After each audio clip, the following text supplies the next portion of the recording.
పరలోక ప్రవేశము పొందుటకు ప్రతి మానవునికి మారు మనసు అవసరమని తెలుపుతూ యేసు ప్రభువు ఇచ్చిన ఉపమానము తప్పిపోయిన చిన్న కుమారుని ఉపమానము. ఈ ఉపమానంలో చిన్న కుమారుడు తన తండ్రి వద్దకు వచ్చి ఆస్తిలో భాగం తీసుకొని దుర్వ్యాపారాలు చేసి తన ఇష్టానుసారమైన పాప జీవితము జీవించి సమస్తమును కోల్పోయిన తర్వాత బుద్ధి తెచ్చుకుంటాడు. తను చేసిన తప్పులను పాపములను బట్టి పశ్చాత్తాపపడి తండ్రి వద్దకు మరలి వచ్చి ప్రాధేయపడతాడు. తండ్రి క్షమించి తిరిగి కుమారుని స్థానం ఇస్తాడు. కుటుంబంలో కోల్పోయిన సంతోషము తిరిగి వస్తుంది. ఇది ఉపమానము. ఈ ఉపమానము మానవులమైన మనందరి కొరకై యేసు ప్రభువు బోధించినది.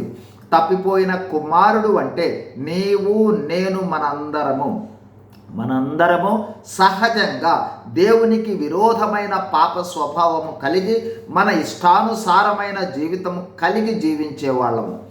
మన ఇష్టానుసారమైన పాప జీవిత ఫలితమేమనగా దేవునితో సఖ్యతను కోల్పోయి దేవుని పరలోకమునకు దూరమై నరక పాత్రులుగా జీవించుట, దేవుని కుటుంబంలో దుఃఖమునకు కారణమవుట.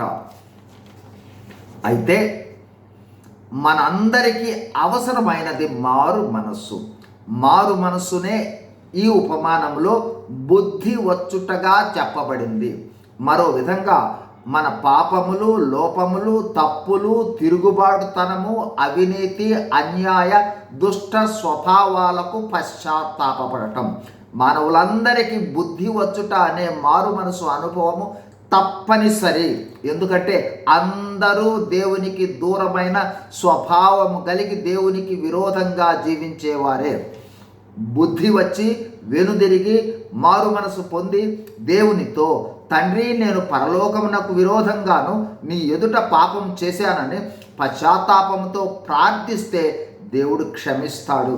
అందుకోసం నేడు మనము చేయవలసినది పాప ప్రాయశ్చిత్తం కోసం రక్తము చిందించిన యేసు ప్రభువును నమ్మి విశ్వసిస్తే చాలు, దేవుడు క్షమిస్తాడు. తనతో సమాధానాన్ని, సఖ్యతను తిరిగి దయచేస్తాడు. కోల్పోయినవన్నీ దయచేస్తాడు.